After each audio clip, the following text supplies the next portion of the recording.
avec moi? Allez, c'est parti.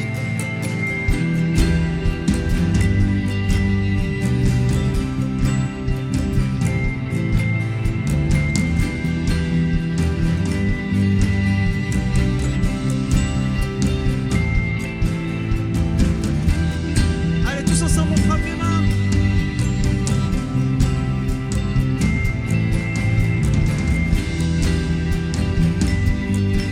Nous venons célébrer Dieu.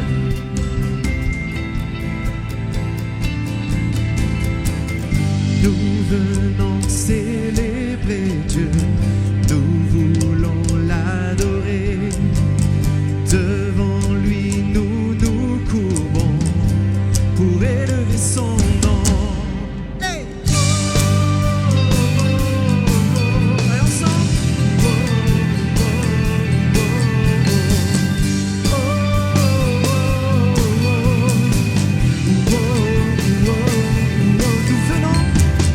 Nous venons célébrer Dieu, nous voulons l'adorer.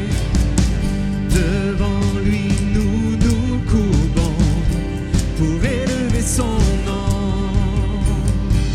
Laissons entrer le roi de gloire, acclamons-le, Dieu de victoire. Il est vainqueur, faisons-lui place. Il est roi et Seigneur, tous ensemble. Oh, oh, oh, oh, oh, oh. Dieu est là. Dieu est là, il nous attend.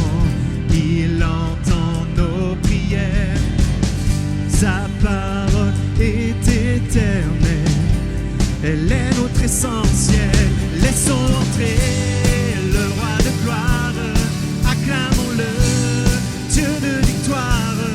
Il est vainqueur, faisons-lui place. Il est roi et Seigneur. Laissons entrer le roi de gloire. Acclamons-le, Dieu de victoire. Il est vainqueur, faisons-lui place. Il est roi et Seigneur. Hey! Ok, tous ensemble. Nous allons chanter, accueillant notre Dieu. Il est le merveilleux, le glorieux, le majestueux. Allez, tous nos cœurs, chantons. Accueillons notre Dieu, il est le merveilleux, glorieux, majestueux. Oh, oh, oh. Accueillons notre Dieu, il est le merveilleux, glorieux, majestueux. Laissons entrer le roi de gloire, acclamons-le, Dieu de victoire. Il est vainqueur, faisons-lui place. Il est roi et Seigneur. Laissons entrer le roi de gloire, acclamons-le, Dieu de victoire. Il est vainqueur, faisons-lui place. Il est roi et Seigneur. Toute l'église chantons. Oh, oh, oh, oh, oh, oh, oh, oh, oh, oh. Allez, tous ensemble, chantons, on y va.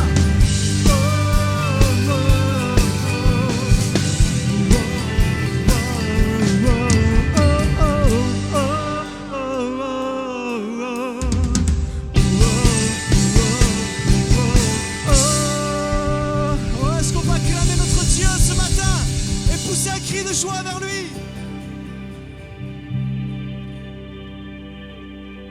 Que le nom de Jésus résonne dans ce lieu ce matin. On y va, on le chante ensemble. Que ton nom résonne en ce lieu. Que ton nom résonne en ce lieu. Allez, tout le monde, on le chante. Que ton nom résonne en ce lieu. Jésus, que ton nom résonne en ce lieu. Allez, toute l'église, on y va. Que ton nom résonne en ce lieu.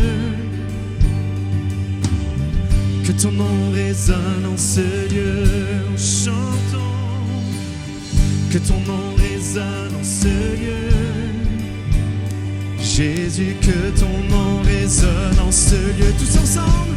Que les murs tremblent au son de nos louanges, alors que nos voix s'unissent à celles des anges. Répands sur nous ton esprit, ta puissance, ô Jésus. Que ton nom résonne, que ton nom résonne en ce lieu. Allez, toute l'église. Que ton nom résonne en ce lieu. Chantons-le.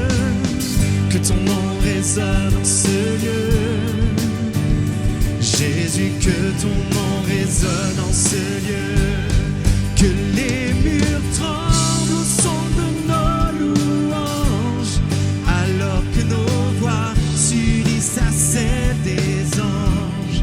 Répands sur nous ton esprit, ta puissance, ô Jésus. Que les murs tremblent, que les murs tremblent au son de nos louanges, alors que nos voix s'unissent à celles des anges. Répands sur nous ton esprit, ta puissance, ô Jésus. On y va ensemble. Jésus, nous chantons ton nom en ce lieu. Allez, tous ensemble. Oui, nous invoquons ton nom en ce lieu. Oui, nous te proclamons roi en ce lieu. Oh, déclare-le. Tu es Seigneur des seigneurs en ce lieu. Jésus, nous chantons ton nom en ce lieu. Oui, nous invoquons ton nom en ce lieu. Oui, nous te proclamons roi en ce lieu. Tu es Seigneur des seigneurs. Que les murs tremblent au son de nos louanges, alors que nos voix s'unissent à celles des anges. Répands sur nous ton esprit, ta puissance, ô Jésus. Oh, que les murs tremblent. Est-ce qu'on peut lever les mains tous ensemble? Chantons. Que les murs tremblent au son de nos louanges, alors que nos voix s'unissent à celles des anges. Répands sur nous ton esprit, ta puissance, ô Jésus. Jésus, nous chantons ton nom. Jésus, nous chantons ton nom en ce lieu. Oh, déclare. Oui, nous invoquons ton nom en ce lieu. Oui, nous te proclamons roi en ce lieu. Tu es Seigneur des seigneurs en ce lieu. Jésus, nous chantons ton nom en ce lieu. Oui, nous invoquons ton nom en ce lieu. Oui, nous te proclamons roi en ce lieu. Tu es Seigneur des seigneurs. Que les murs tremblent au son de nos louanges, alors que nos voix s'unissent à celles des anges. Répands sur nous ton esprit, ta puissance, ô Jésus. Une dernière fois, faisons-nous monter nos voix. Que les murs tremblent au son de nos louanges, alors que nos voix s'unissent à celles des anges. Répands sur nous ton esprit, ta puissance, ô Jésus.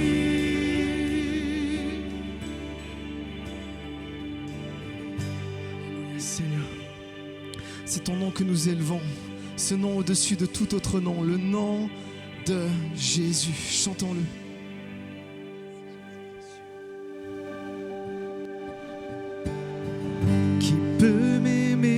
qu'à se donner. Qui peut effacer mon passé,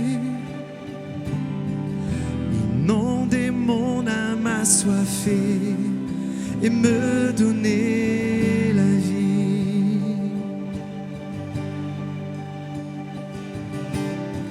Qui peut transformer mon cœur de pierre? Qui peut se charger de mes peines, me relever de mes échecs et me donner la vie?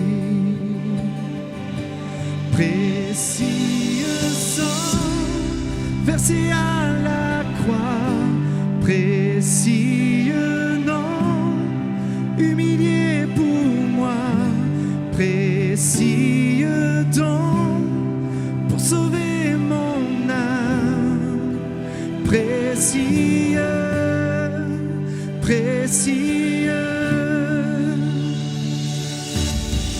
Qui peut me porter quand je faiblis? Qui peut guérir mes maladies, me consoler tel un ami et me donner la vie?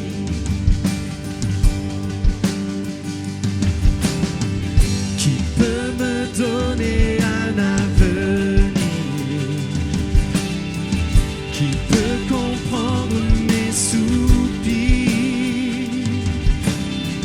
éclairer mes pas dans la nuit et me donner la vie? Oh, élevons les mains et chantons tous ensemble. Précieux sang versé à la croix, précieux nom humilié pour moi, précieux don pour sauver mon âme, précieux, précieux, précieux sang versé à la croix, précieux nom humilié pour moi, précieux don pour sauver mon âme, précieux, précieux.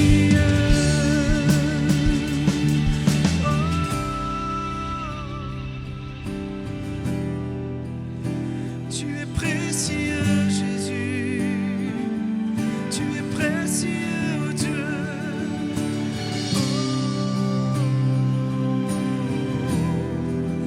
Nos voix s'élèvent pour toi, Seigneur, nos voix s'élèvent pour t'adorer.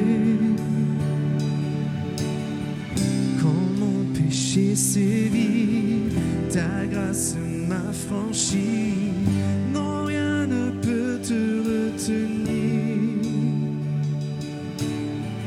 Quand la peur m'envahit, ta grâce me suffit. Non, rien ne peut te retenir. Quand mon péché sévit, ta grâce m'a franchi. Non, rien ne peut te retenir.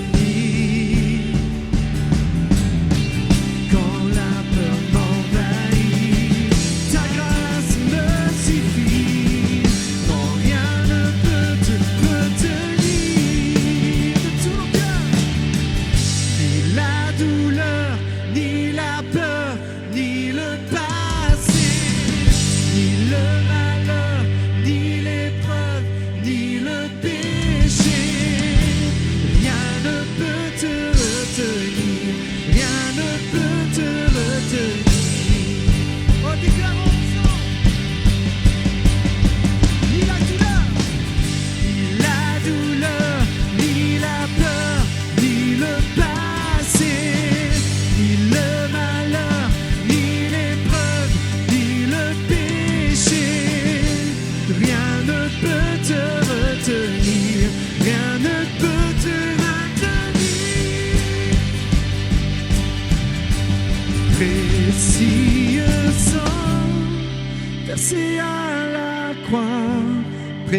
précieux nom, humilié pour moi, précieux don, pour sauver mon âme, précieux, précieux, chantons, précieux sang, versé à la croix, précieux nom, humilié pour moi, précieux don, pour sauver mon âme, précieux, précieux.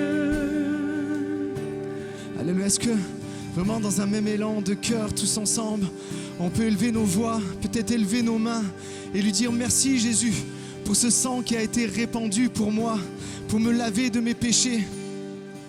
Oh, merci Seigneur pour tout ce que tu as accompli pour moi.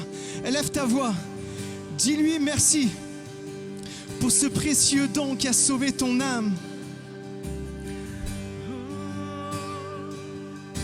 Sois louange, adoration, sois louange, adoration, Seigneur.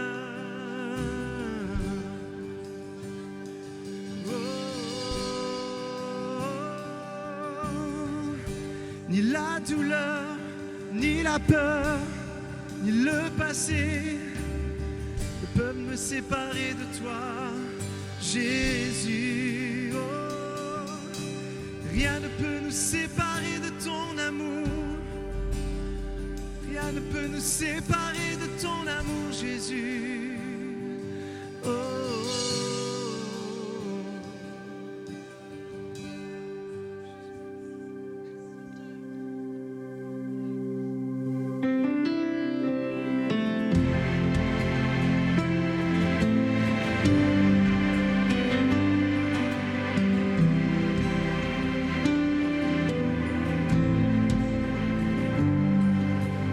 Toutes les générations devant lui prosterner entonnent ensemble un cantique à l'agneau.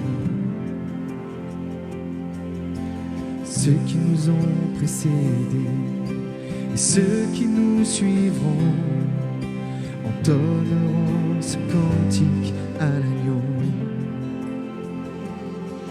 Ton nom est le plus grand, ton nom est tout puissant, ton nom est au-dessus de tout. Puissance, autorité, royaume et dignité, ton nom est au-dessus de tout.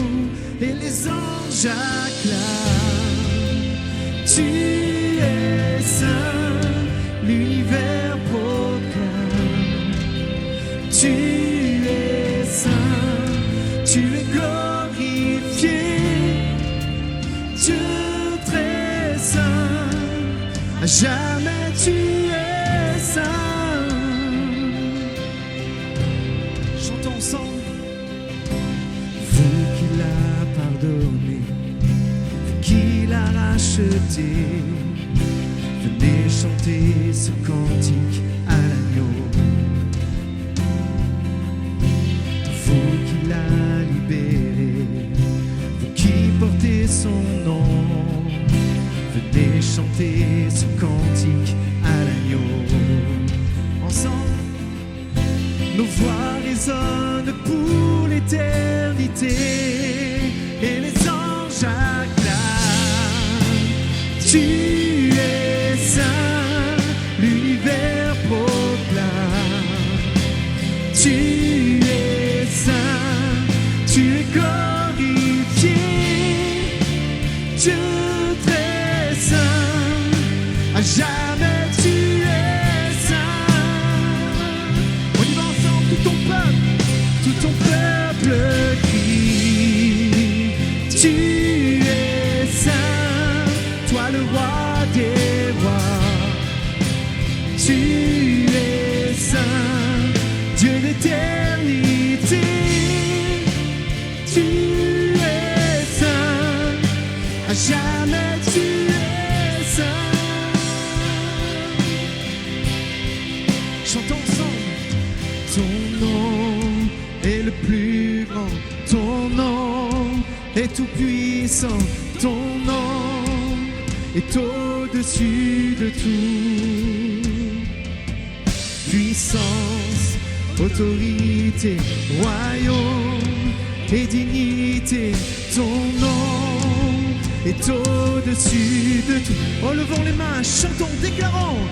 Ton nom est le plus grand, ton nom est tout puissant, ton nom est au-dessus de tout.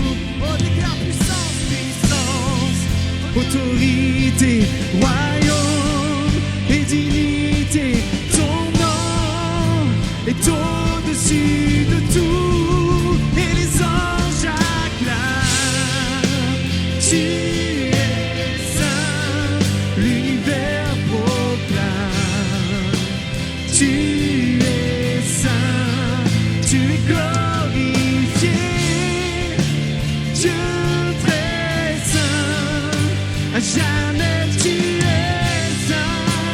Oh, toute l'église le chante ce matin, tout ton peuple crie, tu es saint, toi le roi des rois, tu es saint, Dieu d'éternité, tu es saint, à jamais tu es saint,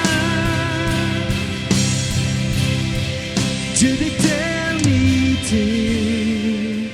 tu es saint, à jamais tu es saint.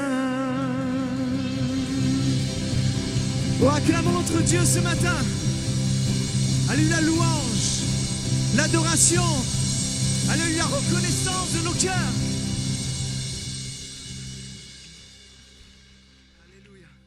À lui soit vraiment la reconnaissance de nos cœurs. J'invite à vous rasseoir en restant dans sa présence ce matin. J'aimerais qu'on remercie vraiment chaleureusement les musiciens.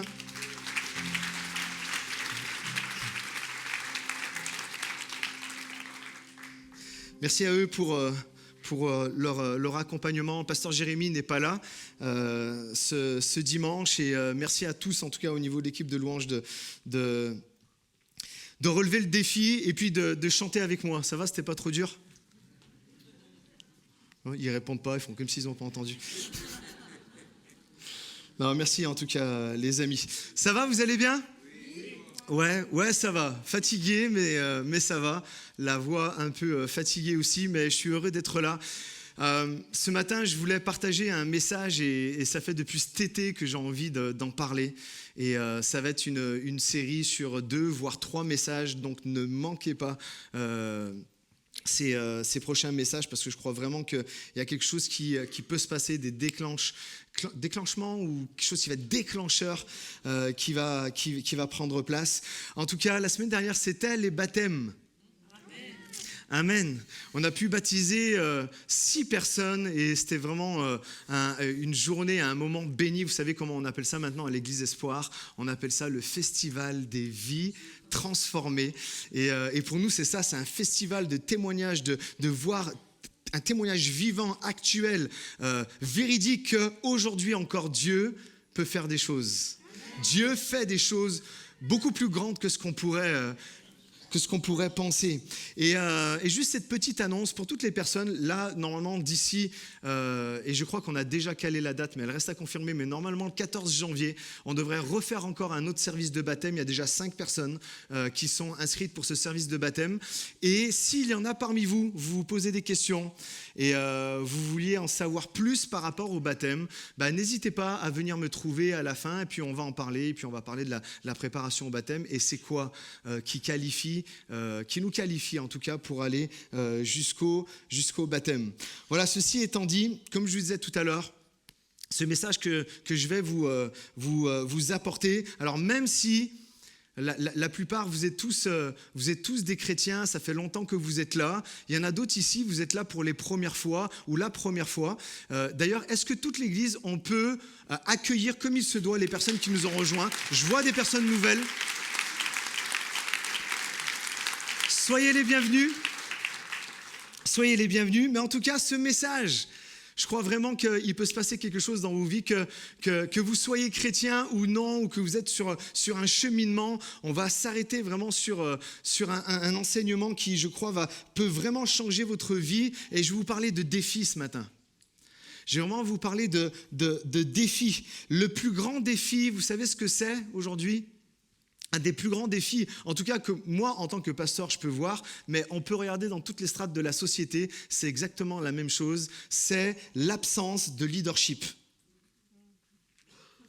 Et là, vous dites, c'est quoi ce mot anglais ? On va en parler tout à l'heure, ne vous inquiétez pas.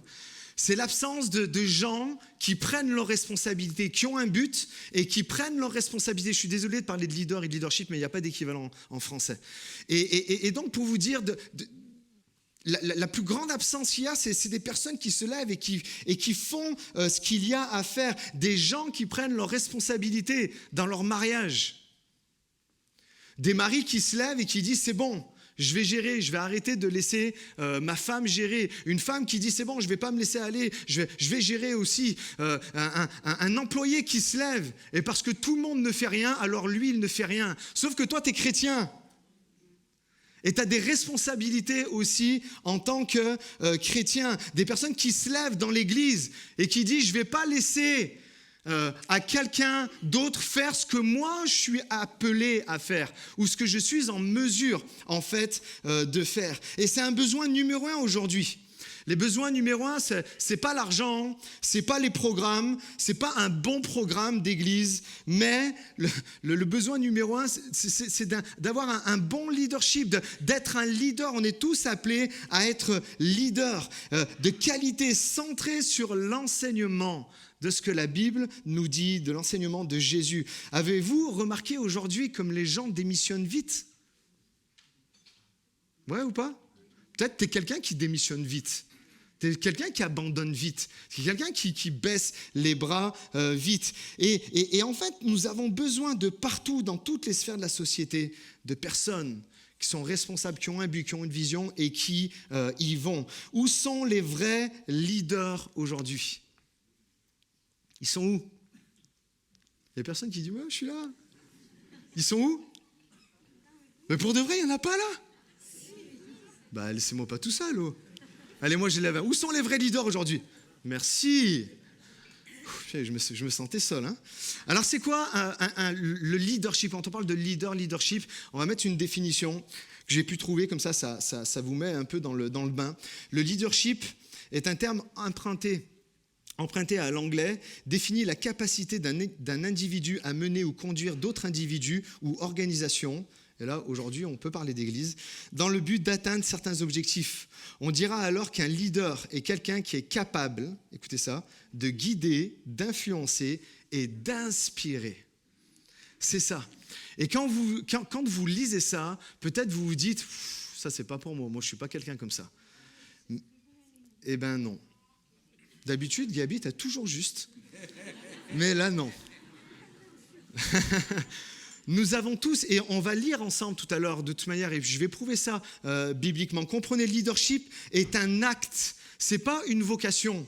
C'est pas j'ai la vocation d'un coup d'être un responsable. T'as pas besoin de recevoir un appel. C'est quelque chose qui doit partir de l'intérieur de toi, que tu as déjà à l'intérieur de toi, parce que Dieu t'a créé avec. Amen. C'est fabuleux, hein? Le leadership n'est pas une technique, un style ou l'acquisition de compétences, mais, et c'est sur ça qu'on va s'arrêter ce matin, et puis on continuera de toute façon les prochaines fois, on peut mettre la diapo, c'est la manifestation d'un état d'esprit. C'est pas, encore une fois, l'acquisition où je vais apprendre, c'est la manifestation de ce qu'il y a quelque chose à l'intérieur de moi que Dieu a mis, qui est la manifestation d'un état d'esprit. Aujourd'hui, on dirait du mindset. L'état d'esprit, comment je vais penser, comment je vais arriver à tel but, quelle attitude en fait je vais avoir. Le leadership, moi je dirais, c'est tout simplement prendre ses responsabilités. C'est quelqu'un qui va comprendre ce que Dieu a placé en lui et va l'utiliser. Et ici, nous avons tous reçu quelque chose de la part de Dieu. Oui, même toi. Amen. Même toi où tu te dis non, c'est pas moi, j'ai rien reçu. Qui va prendre ses responsabilités ce matin ? Qui va prendre ses responsabilités? Qui va prendre ses responsabilités chrétiennes? Telles que la fidélité, l'honnêteté, de voir un besoin et de rencontrer ce besoin et y aller. Le véritable leadership ne résulte pas de la mémorisation de plein de livres qu'on pourrait lire sur ça ou l'apprentissage de compétences, de l'imitation de certaines méthodes qu'on pourrait voir et tout ça, de techniques. Non, en fait, le véritable leadership, je disais, c'est un état d'esprit, mais c'est aussi une attitude de cœur. Quelle réponse je vais apporter chaque jour à quelque chose qui va vraiment se manifester à moi? Quelle attitude je vais avoir face à ça? Quelle attitude je vais avoir face à quelqu'un qui va être en colère contre moi? Quelle attitude je vais avoir face à mon patron qui me dit « je suis obligé de te licencier » ? Quelle attitude? C'est quoi la réponse en fait que je vais avoir à ça? Il y a quelqu'un qui a dit, et je suis tout à fait d'accord avec ça, une armée de moutons menée par un lion vaincra toujours une armée de lions menée par un mouton. Laisse-la afficher quelques secondes.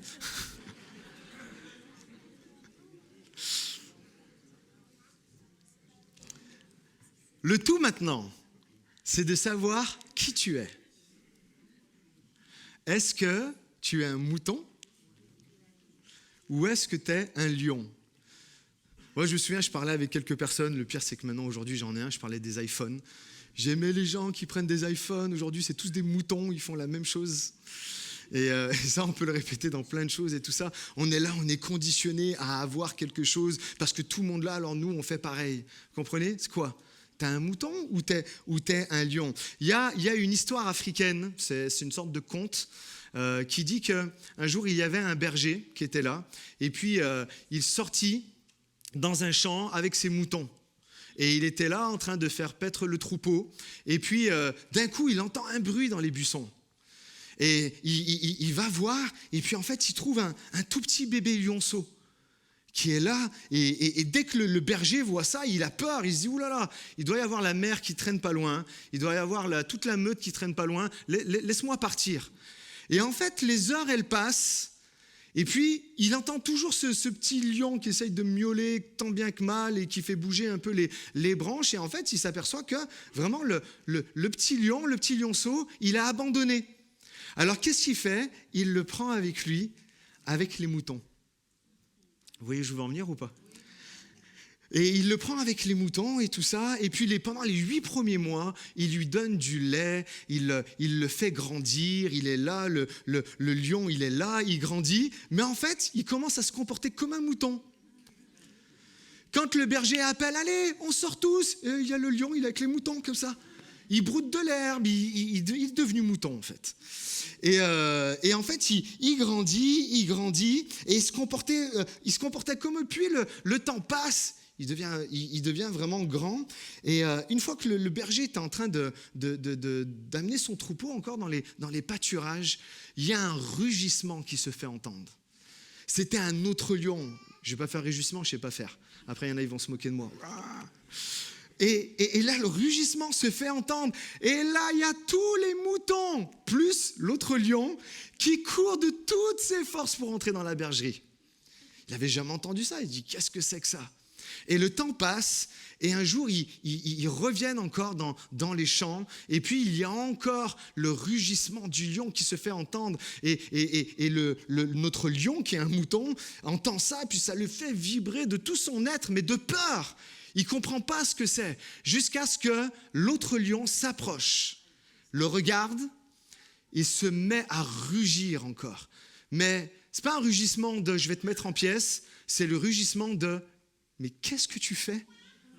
Hop, si c'est pas parler le lion. Hein.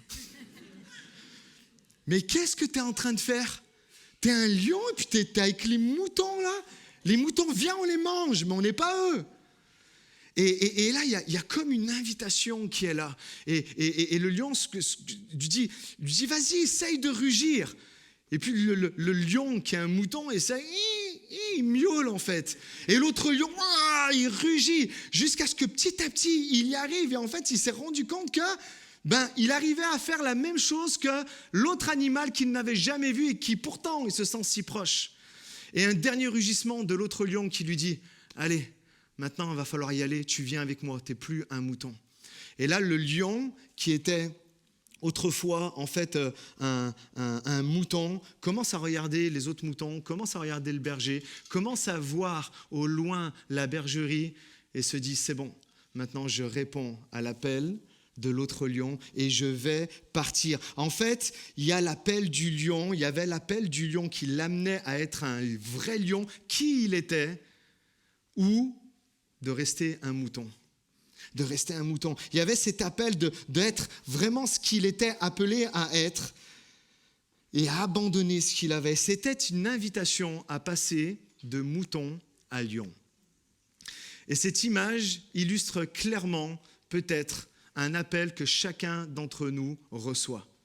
Est-ce que tu vas continuer à être un mouton apeuré par toutes les choses qui t'arrivent, ou tu vas comprendre que ce qui est à l'intérieur de toi peut t'aider à traverser les situations difficiles. Une attitude de vouloir devenir ce pourquoi tu es fait est la clé d'une vie qui va être transformée.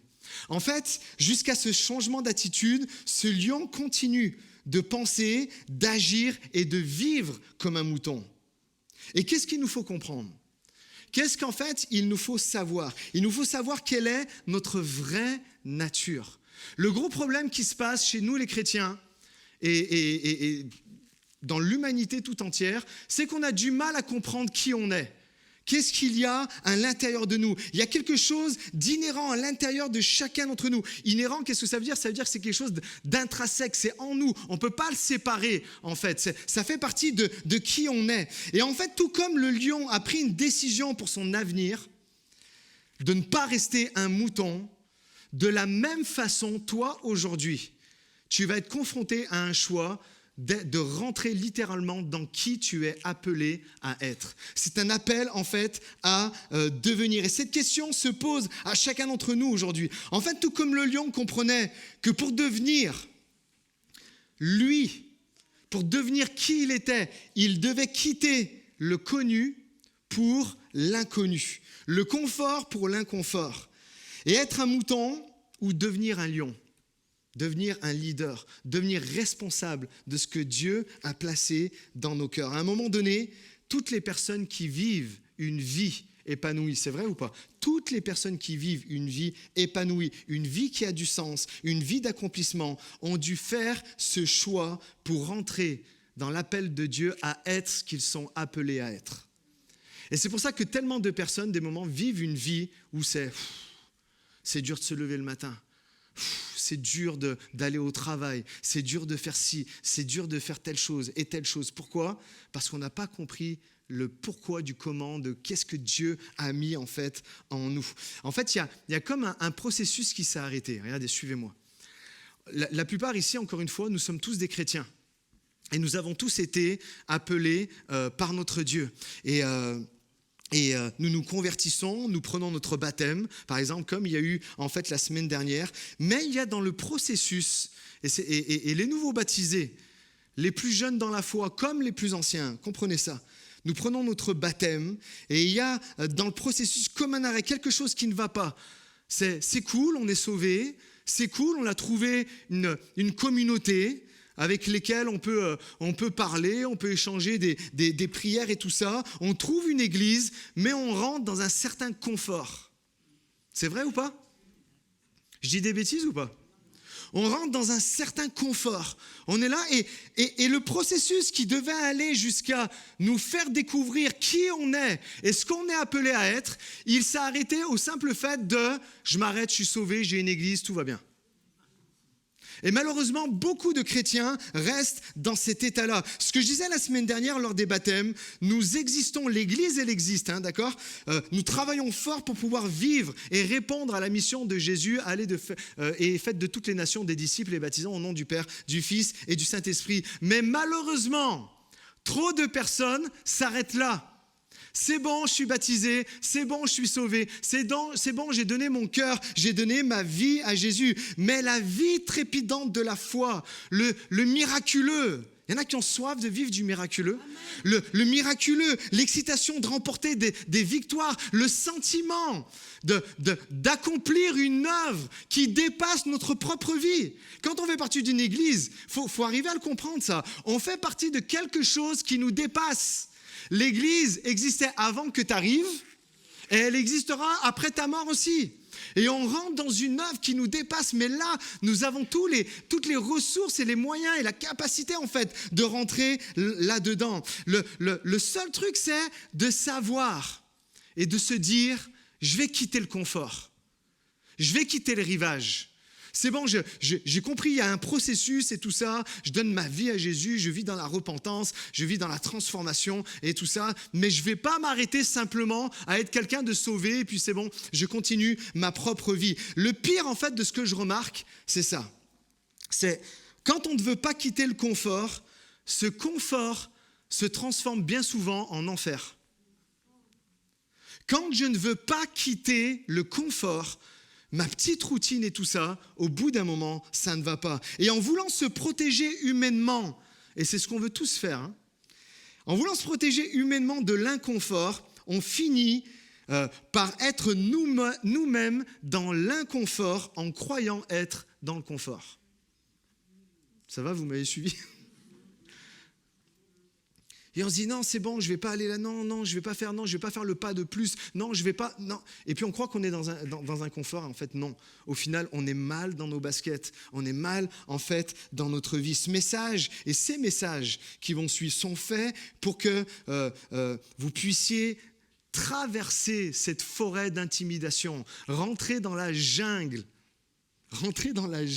Le mouton, le lion, le mouton devenu lion, on va dire, était appelé à aller dans la jungle et à régner dans la jungle.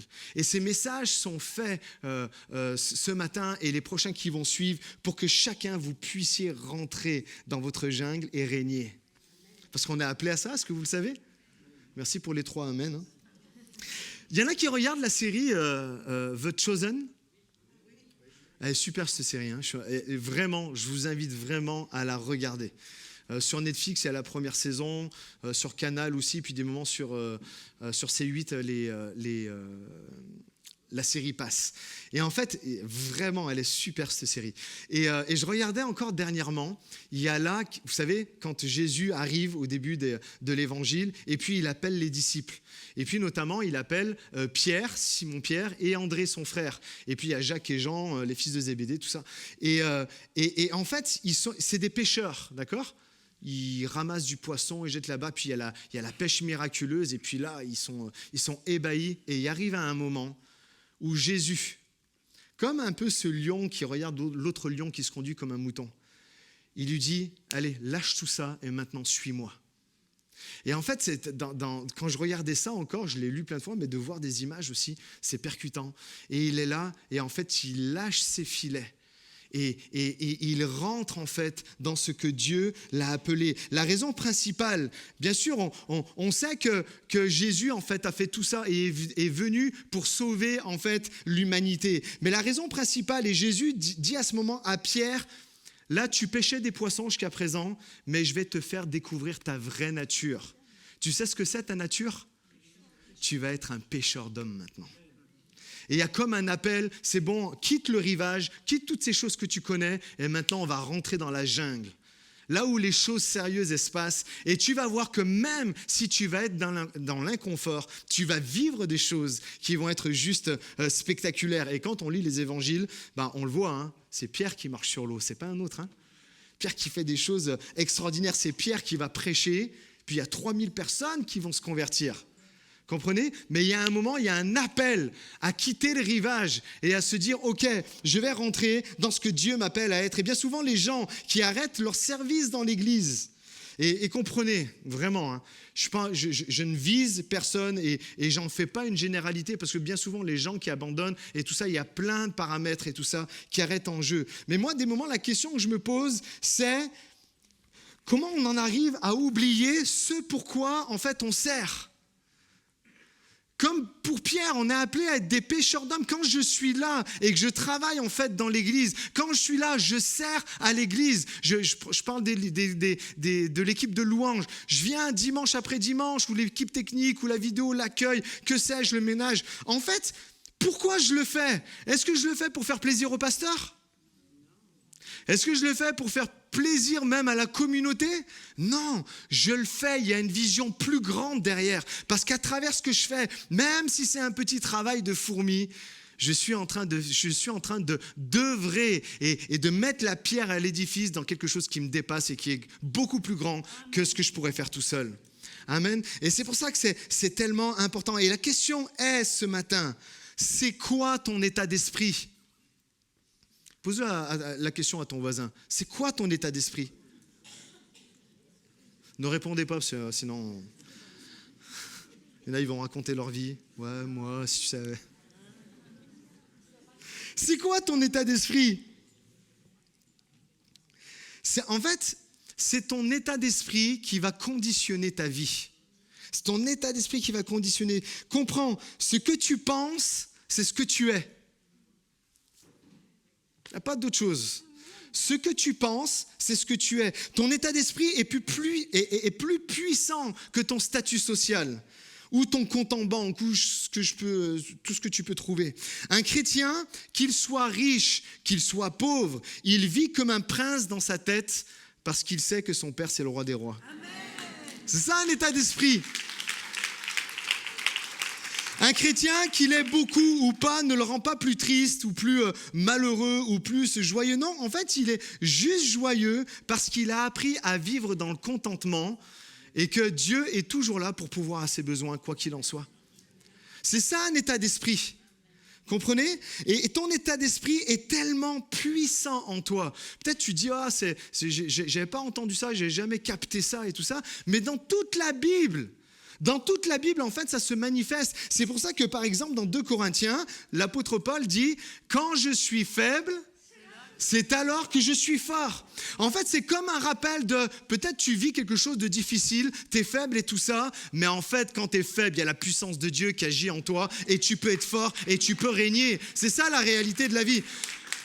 La réalité, c'est que, par exemple, l'apôtre Jean écrit, il dit « Je vous ai écrit, jeunes gens. » Et jeunes gens, on est tous des jeunes ici, d'accord ?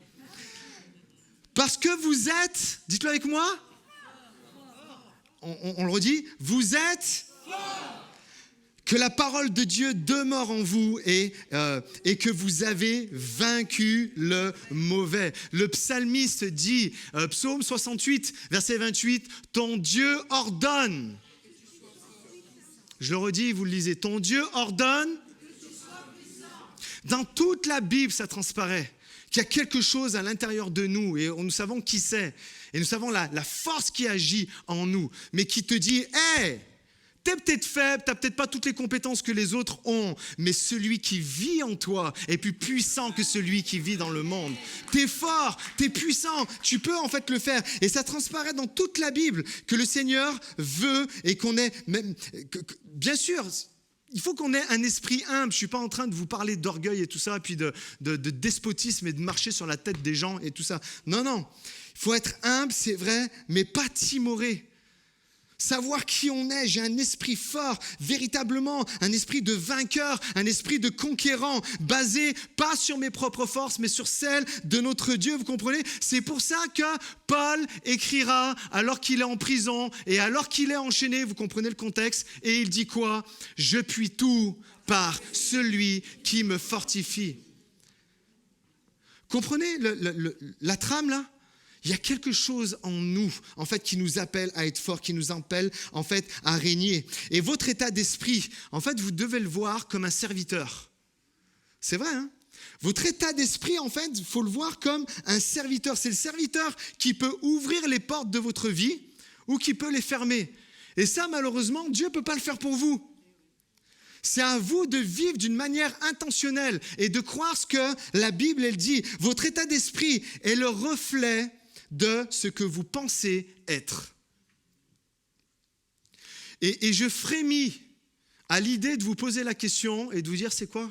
Tu penses quoi de toi?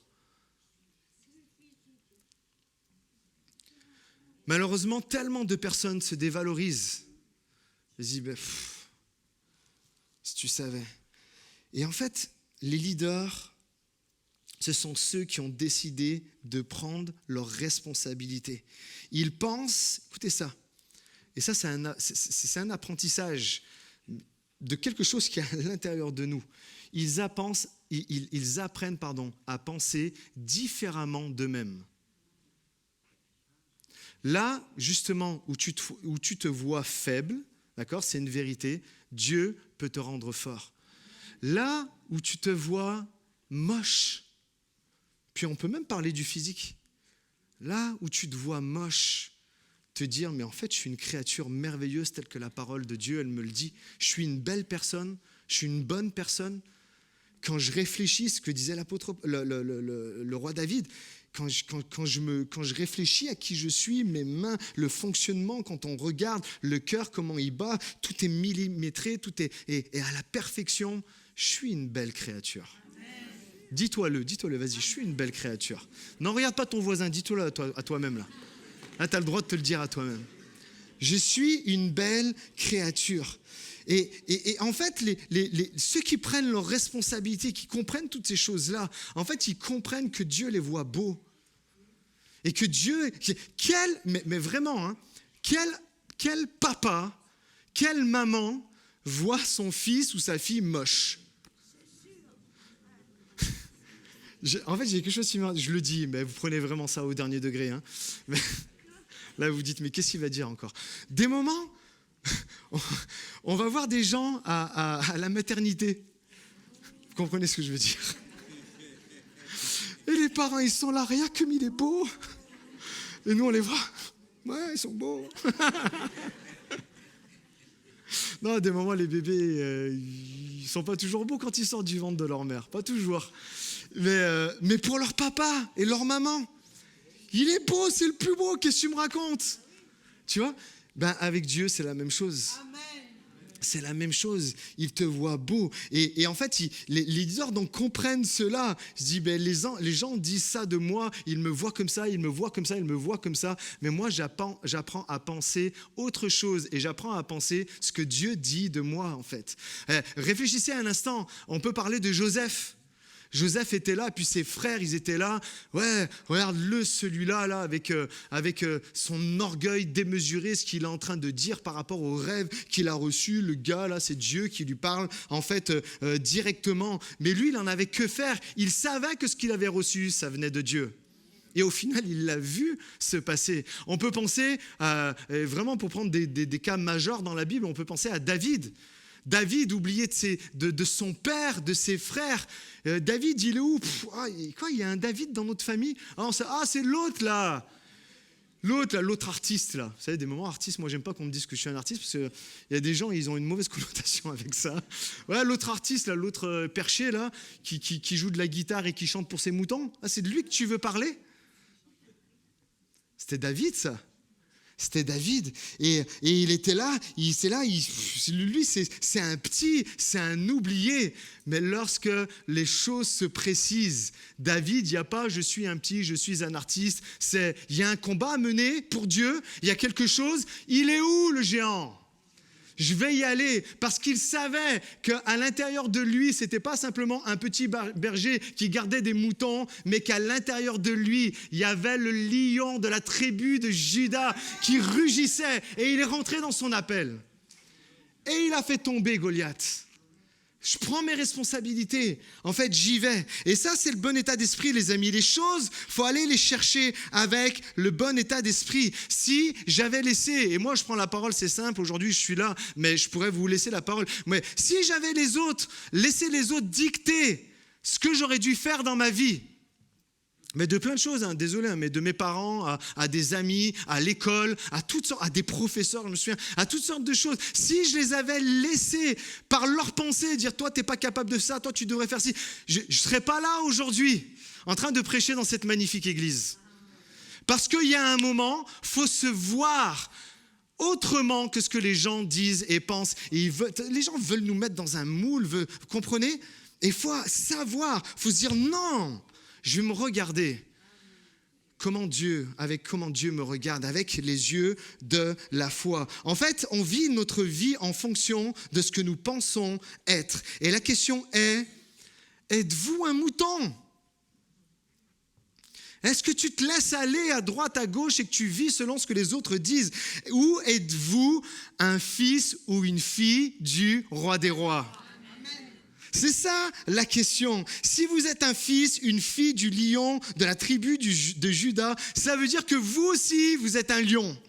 Vous aussi, vous êtes une lionne capable de penser par vous-même. Peut-être là, ça va chercher quelques personnes. Oui, tu peux penser par toi-même.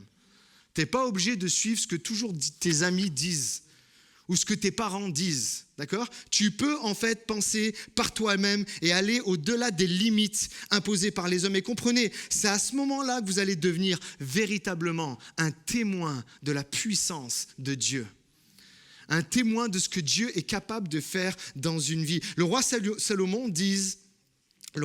a dit, qui était l'homme le plus sage et le plus riche de son époque, il a dit, Proverbe 23:7, « Il est comme les pensées de son âme ».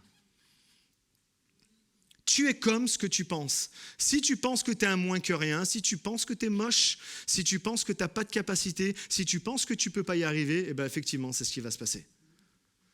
Maintenant, si tu te regardes avec le prisme de la parole de Dieu, tu vas dire, je puis tout par celui qui me fortifie. Je suis une créature merveilleuse. En fait, ce que tu penses dans ton cœur se traduira tôt ou tard par des actes. Et le défi, les amis, c'est de savoir comment changer notre état d'esprit, ton attitude, en sachant que ton état d'esprit, en ce moment, te fait tourner en rond et te dit, il y a quelque chose qui ne va pas. Il va falloir que je reprenne le contrôle. Et beaucoup de gens ne rentrent jamais dans leur appel, ne rentrent jamais dans ce que Dieu a préparé d'avance pour eux, parce qu'ils ne croient pas, en fait, ce que la Bible dit qu'ils sont en Christ. La Bible nous dit, c'est encore un rappel, et je sais que plusieurs vous le connaissez, mais la Bible nous dit que nous sommes héritiers de Dieu. La Bible nous dit que nous sommes co-héritiers de Christ. La Bible nous dit que nous sommes assis avec lui dans les lieux célestes. C'est quoi ta position ? T'es pas un loupé, t'es pas un moins que rien.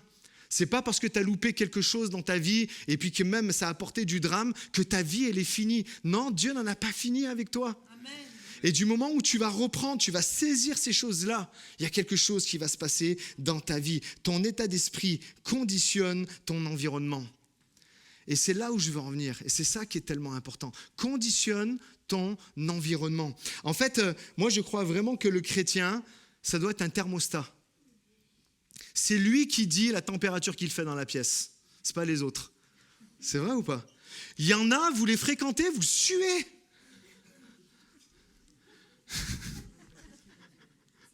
Mettez un nom sur ça. Ils vous font suer, les gars. Ils sont là, ils sont toujours à droite, à gauche, en train de crier, en train de critiquer, nanana. Ils vous font suer, j'en peux plus. Il y en a, je les appelle la reine des neiges. Ils rentrent dans une pièce, c'est le froid absolu. Ils glacent tout par leurs propos, mais je suis le seul à vivre ça. Il y a plein de gens qui sont comme ça. Et nous, malheureusement, on se laisse trop avoir par ça. Ils nous font suer, ils nous font avoir froid, et puis nous là, on est au gré des événements, de ce qui se passe, et un coup on a trop chaud, un coup on a trop froid. Non! Aujourd'hui, tu es un chrétien thermostat. Aujourd'hui, par ton attitude, par la réponse que tu vas donner à celui qui te fait suer ou à celui qui donne froid, par la réponse que tu vas donner, c'est toi qui vas poser le climat. Amen. Et par la grâce de Dieu, ça va être un bon climat. Amen. Amen. Tu ne savais pas, tu as un thermostat, tu as un bouton en dos là. Et tu vas le tourner et ça va changer. En fait, les vrais responsables de leur vie, les vrais leaders découvrent et comprennent qui ils sont, quel est leur but, et ils influencent leur environnement plus que l'environnement les influence.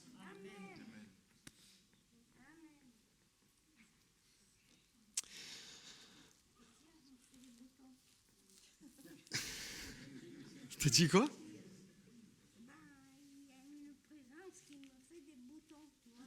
Ah oui, il y a ceux qui donnent chaud, il y a ceux qui donnent froid, et il y en a qui nous donnent des boutons. C'est vrai aussi.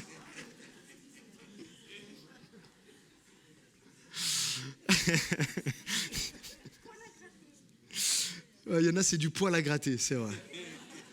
Mais par la grâce de Dieu, on est immunisé par rapport à ça. Amen. Et on voit, par exemple, des personnes être en difficulté. On voit des personnes, là on rentre dans le concret, on voit des personnes être en difficulté financière, et puis il y en a, dès qu'il y a une difficulté, on le voit, il baisse les bras. Il dit, allez, c'est bon. Allez, hop, roue libre, et puis advienne ce que pourra. Mais ceux qui savent qui ils sont, il y a une difficulté financière, qu'est-ce qu'ils vont faire? J'ai déjà vu, Ils commencent à prendre un deuxième travail, ils commencent à voir, ils commencent à réduire les dépenses, ils commencent à couper ce qu'ils peuvent couper. Un abonnement, lui, il ne sert à rien, lui, il ne sert à rien. Ok, on prenait de la marque, là, on va prendre ça. Vous comprenez? Mais tellement de gens, en fait, rencontrent des problèmes et en fait, ils abandonnent. On connaît des personnes qui n'ont pas grand-chose, mais qui pourtant, quand tu vas chez eux, tu as l'impression que c'est waouh, c'est la classe. Pourquoi? Parce qu'ils ont appris à vivre, ils savent qu'ils ont et avec les moyens qu'ils ont, ils arrivent à faire quelque chose de beau. Il y a cette compréhension, les amis. Tu as été créé pour influencer et diriger ton environnement. Et c'est très biblique ce que je suis en train de vous dire. On va le voir là maintenant. On a été créé pour maîtriser notre environnement. Que tu le veuilles ou non, tu es responsable de ta vie. Il y en a, ils n'aiment pas l'entendre ça. Il y en a, ils préfèrent rejeter la faute sur les autres. Il m'est arrivé ça, et puis lui, il m'a dit ça. Non. Tu es responsable. Et dis-le pas à ton voisin. Dis-toi-le à toi ce matin encore. Je suis responsable de ma vie. Je suis responsable, pas des événements, des moments qui peuvent tomber, mais de la réponse que je vais avoir par rapport aux événements. Tu es responsable. Et que tu le veuilles ou non, tu as quelque chose en toi qui normalement doit t'amener et te pousser, que tu sois jeune, que tu sois vieux, que tu sois grand, que tu sois petit, que tu sois un noir, que tu sois un blanc, que tu sois n'importe qui. En fait, en toi, tu as la capacité, tu as la nature pour pouvoir diriger. Le tout, c'est juste d'en avoir conscience. Conscience de quoi? Que nous sommes la création de Dieu. Amen. OK? Maintenant, vous dites Amen. Mais je vais vous dire un peu ce que ça implique, ça. La Bible nous dit que nous sommes donc la création de Dieu, nous sommes la conception de Dieu. Et les 2 premiers chapitres de la Bible, dans la Genèse, nous montrent comment Dieu il a créé l'univers, tout ce qui s'y trouve, et comment il a créé Dieu, en fait, à son image. Genèse, chapitre 1, verset 26, nous dit... J'ai dit quoi? 1000, pardon. Vous avez tous compris et on va le lire. Genèse 1, verset 26. Puis Dieu dit, faisons l'homme à notre image, à notre ressemblance, qu'il domine sur les poissons de la mer, sur les oiseaux du ciel, sur le bétail, sur toute la terre et sur tous les reptiles qui rampent sur la terre. Dieu créa l'homme à son image, il le créa à l'image de Dieu. Il créa l'homme et la femme et ensemble on dit Amen. Nous sommes, si vous captez ça, nous sommes la seule création de la terre entière, nous les humains, hommes et femmes, à avoir été créés à l'image, à la ressemblance de Dieu. Qu'est-ce que ça veut dire? C'est là où ça devient intéressant. C'est que nous avons en nous la capacité de créer. Nous avons la capacité de planifier. Nous avons la capacité de résoudre des problèmes. Dites Amen à n'importe quel moment. Amen. Il y en a là, je vous mets dans le tourment. Oh non, purée, qu'est-ce que tu es en train de nous dire là? Ça veut dire que je vais devoir prendre des responsabilités dans ma vie. Oui, c'est ce que je suis en train de dire. Il nous a créés à son image. Je veux simplement dire avoir la même nature, la même capacité à être le leader de ce qu'il y a autour de lui, en fait. C'est Dieu qui sait déversé en nous. Comme lui, il est un être résolu, un être organisé, un être créatif, responsable de ce qu'il y a autour de lui. Nous avons été créés de la même manière. Et de la même manière où lui, il est capable de gérer les choses, de créer les choses, de planifier les choses, de résoudre les choses, nous avons la même capacité. Est-ce que vous pouvez dire Amen à ça? Et la question ici, c'est quoi? C'est est-ce que tu vas croire ce que les hommes disent de toi, ce que l'ennemi dit de toi, que tu ne vaux rien, que tu n'arriveras jamais, que tu n'as pas la capacité, et que si, et que ça, ou tu vas croire ce que Dieu dit dans sa parole, parce que c'est fondamental. C'est tellement important de comprendre ces versets. Le mot image, d'accord, nous avons été créés à l'image, tout le monde comprend ce que c'est une image. Là où c'est plus intéressant, c'est le mot ressemblance. Ça s'affiche à l'écran. Le mot ressemblance veut dire similitude, une image formée. C'est un modèle, c'est-à-dire que le même modèle que je suis, tu vas l'être en fait. La racine de ce mot, c'est le mot en hébreu dama qui veut dire être comme, c'est ressembler à, c'est capacité à imaginer, capacité à penser, à résoudre, capacité à être intentionnel, capacité à résoudre les choses. Pourquoi c'est important de s'arrêter là? Parce que ça parle directement de qui nous sommes. Toi qui t'es toujours dit, j'ai zéro capacité, je ne suis pas capable de gérer un problème, j'y arrive pas. Je suis là pour te dire, non, c'est faux. Tu as déjà tout à l'intérieur de toi pour pouvoir vivre ça. C'est notre capacité, notre potentiel. Et quand Dieu dit qu'il nous a fait à son image, à sa ressemblance, il veut dire par là que tous les êtres humains, ils ont le pouvoir de penser. Il y en a, ils sont en train de découvrir quelque chose. Non, c'est pas vrai, je plaisante. Je suis capable de penser. Je suis capable, c'est bon, je ne suis pas obligé de répondre comme ça de tac au tac. Non, je peux m'arrêter et je peux penser à ce qui se passe autour de moi. Non, pour de vrai, c'est une révélation pour certains. J'en suis sûr. Je suis capable de penser, je suis capable de résoudre des problèmes et pas de les créer. Je suis capable.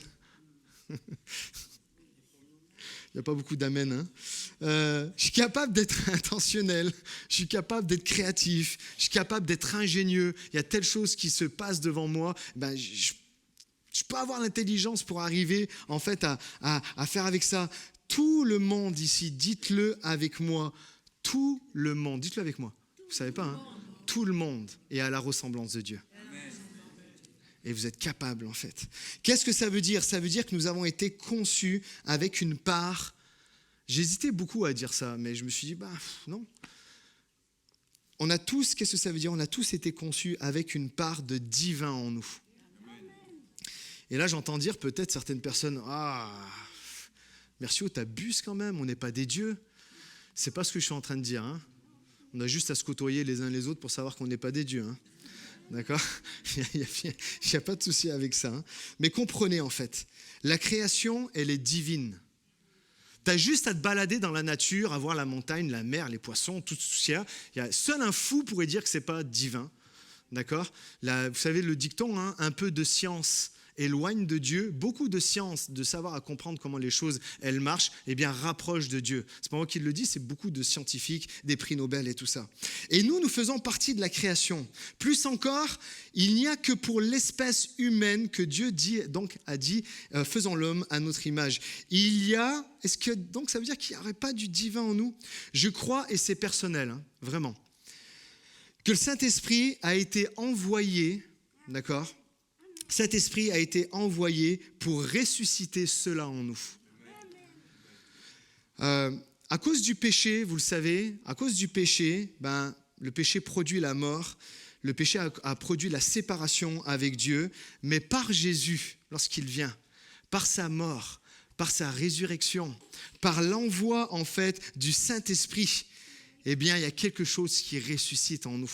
Il y a une part de ce que Dieu nous avait mis à l'origine qui est là et qui ressuscite. Et le fruit, vous savez, de l'esprit, qu'est-ce que c'est?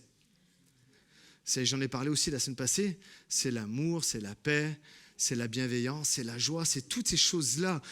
Il y a du divin là-dedans. Est-ce que vous le comprenez? Et vous savez, de la même manière que, par exemple, un oiseau. On va parler des animaux. Un oiseau. Lorsqu'il est là, il est dans le nid tout petit, là, sa mère ses parents lui apportent à manger dans le bec et tout ça. Et je me souviens d'une histoire une fois que j'avais entendue. Il y a un aiglon qui voulait pas aller voler. Au bout d'un moment, sa mère l'a pris, elle l'a lâché dans le vide. Et il est tombé à pic, et puis d'un coup, il a déployé ses ailes. Personne ne lui a appris. Il n'a pas été à l'école des oiseaux Top Gun pour arriver à déployer ses ailes et à aller voler. D'accord ? Pareil pour les plantes, pour les arbres. On ne leur a pas appris à « je vais te planter dans la terre et puis tu verras, après on va te verser de l'eau et puis il va falloir que tu sortes tes racines ». Non, ça se fait naturellement. On est d'accord avec ça ? C'est pareil pour les poissons. Les poissons, ils sont dans la mer. Est-ce qu'il y a un moment, il s'est posé la question « est-ce que je sais nager au fait ?» Non, il est dans l'eau, c'est naturel pour lui. D'accord ? Et la question est, pourquoi Dieu a fait les hommes à son image ? Eh bien, à sa ressemblance, c'est pour te dire que de la même manière que Dieu est capable de créer, de résoudre des problèmes et tout ça, et comme l'oiseau, il sait voler naturellement, et comme le poisson, il sait nager dans la mer naturellement, toi aussi, tu es capable, à l'image de Dieu, d'être créatif, de résoudre des problèmes, d'être ingénieux, d'être beau, d'être fort, d'être consciencieux. Vous pouvez dire amen à n'importe quel moment. Ça, c'est vrai, c'est qui nous sommes. Et regardez, verset 28, Dieu les bénit et leur dit « Reproduisez-vous, devenez nombreux, remplissez la terre et soumettez-la, dominez les poissons de la mer sur les oiseaux du ciel et sur tout animal qui se déplace sur la terre. » Donc, pourquoi il nous a créés ? Il nous a créés à partir de lui-même avec pour objectif de dominer et de soumettre en fait la terre. Encore une fois, je ne parle pas de despotisme, je ne parle pas d'être des petits dictateurs ici. D'accord ? Je parle de notre environnement, de la réponse qu'on peut amener. Comprenez, si une chose est créée pour faire quelque chose, alors elle est conçue avec la capacité de le faire. D'accord ? Si monsieur Enzo Ferrari a créé une Ferrari, la Ferrari sait ce qu'elle a à faire quand tu vas appuyer sur l'accélérateur. D'accord ? Et c'est pour ça que je dis, si une chose a été créée pour faire quelque chose, alors elle a été conçue avec la capacité de le faire. Tu as été créé par Dieu avec toutes sortes de capacités. Et si nous avons été créés pour être des leaders, alors nous avons cette capacité, encore une fois, inhérente, intrinsèque de pouvoir le faire. On est tous programmés pour contrôler les choses. Vrai ou pas ? Il y en a, c'est maladif chez eux. Ils veulent tout contrôler et tout. Et d'ailleurs, comment on peut dire, la preuve qu'on a été créé pour contrôler les choses, c'est que dès que nous ne contrôlons plus les choses, qu'est-ce qu'on veut faire ? Non, on veut tout de suite reprendre le contrôle. Dès qu'il y a quelque chose... C'est vrai, quand la vie, elle va bien, on a payé toutes nos dettes, on est là, et puis ça va bien, tout ça. Par contre, dès qu'il y a quelque chose, un petit grain qui s'immisce dans notre fonctionnement, comment je peux faire pour reprendre le contrôle ? C'est vrai, il y en a, ils lâchent, mais il y en a, ils veulent reprendre le contrôle. Et c'est pour ça qu'en tant que personne, et c'est pour ça que beaucoup de personnes passent par la dépression. Passent par des choses parce qu'ils n'ont plus le contrôle, ils n'arrivent plus à gérer ce qui se passe autour d'eux. Encore une fois, je ne fais pas une généralité, mais beaucoup de personnes, c'est comme ça. Je passe par la dépression, je n'arrive plus à gérer mon enfant. Dépression. J'arrive plus, là, ce qui s'est passé avec mon mari, j'arrive plus. Et parce qu'on ne contrôle pas, en fait, on part en dépression, on parle dans toutes sortes de choses et les événements, ça nous ronge. Mais lorsque nous comprenons que ce n'est pas les situations qui doivent nous influencer, mais que c'est nous qui devons influencer les situations, là, il y a quelque chose qui se passe. J'aimerais dire à chacun ici que le leadership n'est pas réservé à une élite de personnes, à des gens qui sont hors du commun, mais que le leadership réside chez tout être humain. Vous avez la capacité d'aller plus loin. En fait, ce matin, il y a un appel de Dieu au leadership, c'est-à-dire à prendre vos responsabilités. Toi, en tant que mari, à prendre tes responsabilités. Toi, en tant que femme, en tant que maman, à prendre tes responsabilités. Toi, en tant que serviteur à l'église, à prendre tes responsabilités. Toi, en tant qu'ouvrier ou employé, cadre sup ou en bas de l'échelle, je ne sais pas où est-ce que tu en es, mais il y a un appel, en fait, à prendre tes responsabilités. Est-ce qu'on est tous d'accord avec ça ? Je vais terminer. Qu'on se comprenne bien, tout le monde n'est pas appelé. Tout le monde n'est pas appelé à faire des choses extraordinaires et spectaculaires.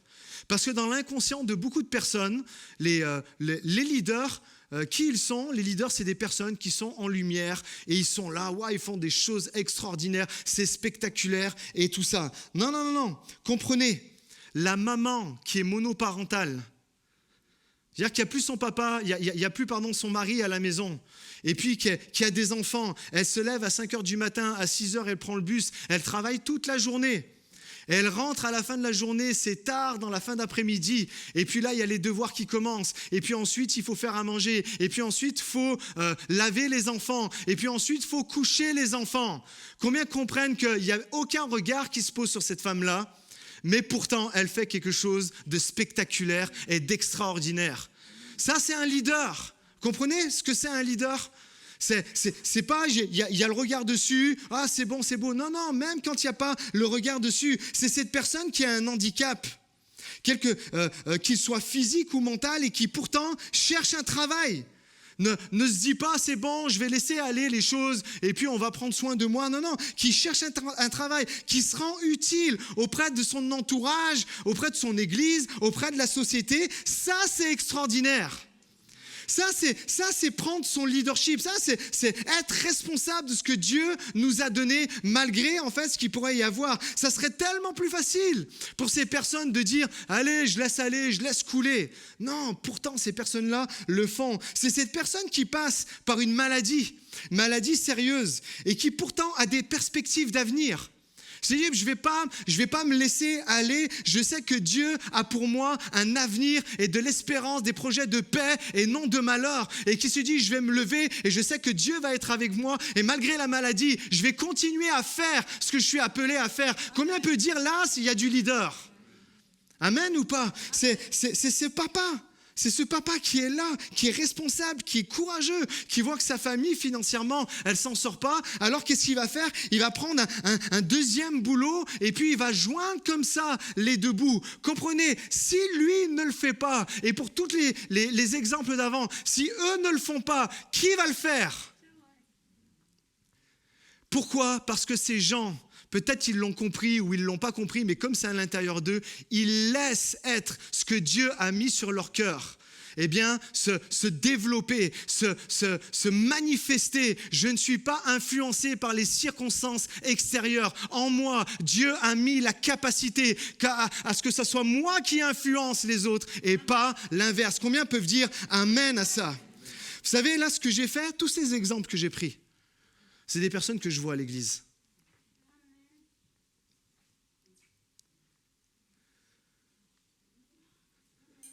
Toutes les personnes que j'ai citées là, les exemples que j'ai pu prendre, sont des personnes que je vois agir à l'église. Et là, je suis en train de vous dire, si toutes ces personnes-là, avec ces arrière-plans différents, mais avec des défis qui nous sont bien propres à chacun, s'ils ont été capables de le faire et de répondre avec la grâce de Dieu, vous êtes tous capables de le faire et d'arriver à avancer dans votre vie et d'avoir les capacités de le faire. Ô Église Espoir, ce matin, ne te dévalorise pas. Tu as toutes les capacités.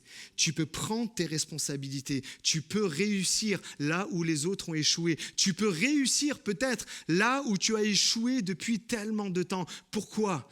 Parce que Dieu t'a créé comme ça, avec cette capacité de pouvoir soumettre les éléments autour de toi. Combien peuvent dire amen à ça? L'important, c'est de comprendre pourquoi tu as été fait, quelle est ta saison de vie, et de prendre tes responsabilités et d'avoir le courage de le faire et le courage d'entreprendre. J'aimerais qu'on prie un instant, si vous voulez bien.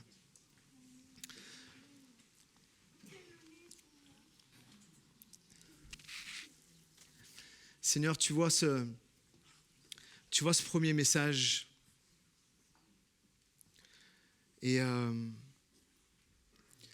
tu vois peut-être toute la portée qu'il y a sur ce message. J'étais plus long, mais il fallait dire les choses.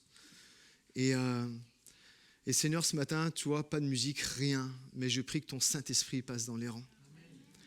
Je prie que par ton esprit, tu viennes secouer les personnes. Tu viennes les secouer.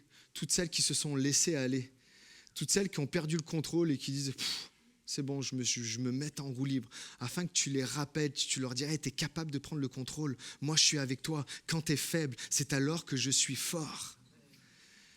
Saint-Esprit te dit, je t'ordonne d'être puissant. Lève-toi, tu as la capacité pour le faire.